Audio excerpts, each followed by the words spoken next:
Hi, welcome or welcome back. Today I'm going to be reacting to a TikTok video that I saw on my feed and give you my perspective as a relationship coach. What I'll do is comment on it and then share what I'd recommend you to do if you're in a similar situation so that you can build a healthier, more loving, happier relationship with your partner. You can expect this to become a series with me not just reacting to healthy or unhealthy relationship content, but actually sharing recommendations and practical steps that you can take if you relate to the video that I'm reacting to. I've been reacting to videos that I see on my feed for years, so I thought, why not do it directly with you? I would have personally found it so helpful when I was going through the highs and lows of my own relationship, so I really hope that this supports you too. And if you're new here, I'm Alex, a certified life and relationship coach and the face behind Toolbox for Love. I've been with my now husband Dennis for over 15 years, and this is a place where I share what I've learned and what I continue to learn about how to build a relationship that actually feels good to be in. All right, let's look at the video. Take my breath away.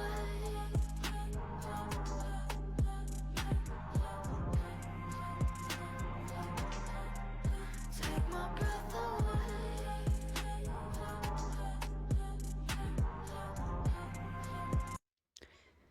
Okay, so in this video, you see a couple at a restaurant sitting at a table near the beach, and while the woman is talking to her partner, he is scrolling on his phone, apparently on the dating app Hinge. When I look at this video, my first thought is, why is she continuing to speak when he's distracted?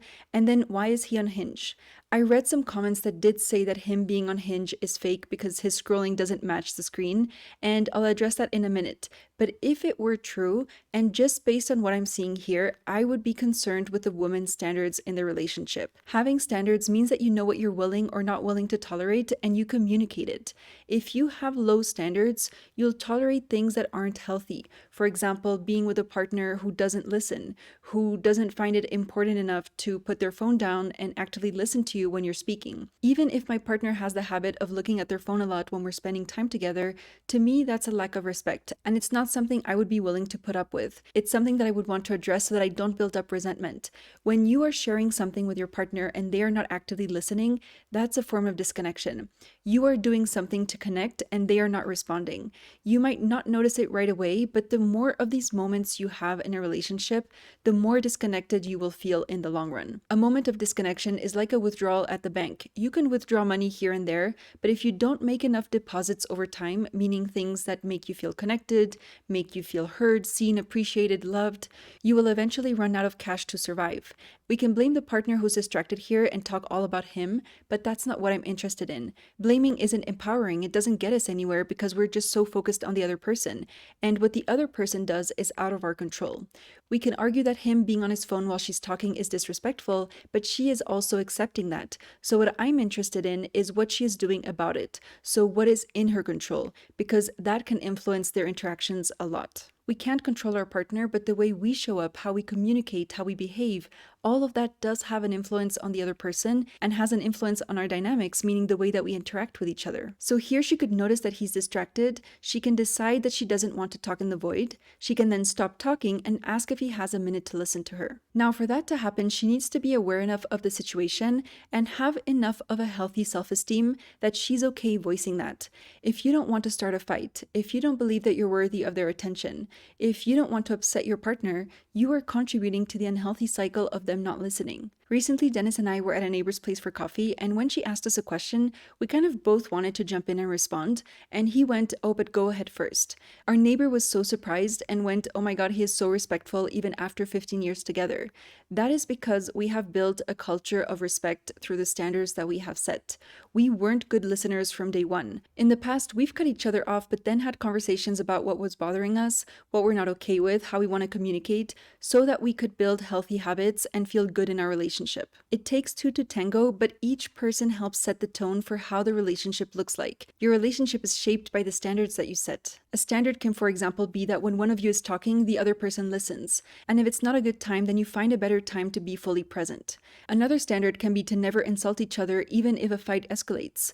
Another one can be to contribute equally to the chores at home. Every couple will have their own standards, but the idea behind them is that they help you build a relationship that's healthy and that works for you. They're like parameters yours that you want to live by. And then there were some comments like maybe this is not her partner, maybe this is a friend or a family member. I still think that you can have some standards in non-romantic relationships. Now, if he were really on Hinge, I would be looking at what needs aren't being met in the relationship. I'd look at how often he feels understood, how often he feels appreciated, loved, and like he matters. Unmet needs are such a common reason why people distance themselves from their partner and eventually cheat.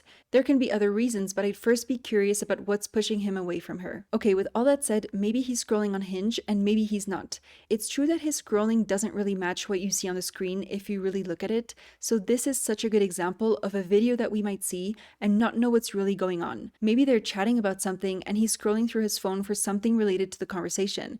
For example, they're deciding what to do in the evening and he's looking through options. We don't know what's going on, so maybe this is a healthy relationship. If you were to see Dennis and I at a restaurant, we usually have our phones on the table, but we try not to look at them unless it's for something important. And sometimes we will both be scrolling on our phones if we're looking for something specific. If someone were to take a video at that exact moment when we're both scrolling on our phones, they might start to form an opinion. They might say that we're not connecting. They might say that we're not present with each other, that we're not spending quality time together. Our brain's default mode is to jump to conclusions. So when we see something on the internet or witness a situation, we need to remind ourselves that we don't have all of the information. We can of course form an opinion and still be aware that we don't have all of the information, that we don't know everything that's going on for someone. And in this case, a 16-second video isn't enough to tell us. Then about the question, should I tell her, that this person asks at the end of the video, so if she should tell this woman that her partner is on Hinge, I get why you would want to do that, but again, you don't have all of the information about this couple. What if you go up to them, expose their partner, and actually put the woman in danger because this man is violent? This might be far-fetched, but it's possible. You can have really good intentions and still put someone in a dangerous position. So what I would do is find a way to speak to her separately. If I were in the same situation, I would personally want to know that you're seeing my partner on Hinge, but I have seen situations where you expose the truth to someone and they are completely dismissive of it. They do not want to accept the reality of things, so they continue to be in unhealthy situations. You can still tell them what you're seeing, but then it's up to them to make their own decisions. That's where you get to detach from the outcome because you can't control the situation. Then this video had the caption, "Why are men like this?" I would first ask, why is she tolerating that? It's not all on her, but what she tolerates has an influence on the other person's behaviors, and it also has an influence on who she attracts. Then there were a few comments like single life equals less stress, and I wanted to address that. I agree that being single is generally speaking less stressful. It's easier to be single in that sense because you don't have to deal with situations like these. You don't have to deal with another human being. It takes energy to be in a relationship because you're working on getting to a place where you both feel like it's worth staying together. You need to be clear on what you want, what you need, what you're not willing to tolerate, your non-negotiables, and then have conversations together to get on the same page. You need to learn how to deal with conflict. You need to learn how to repair after a fight so that you feel confident that you can navigate the lows together. You need to manage your triggers, your emotions, your reactions. You need to build habits that connect you on a regular basis. You need to understand each other and get to know each other.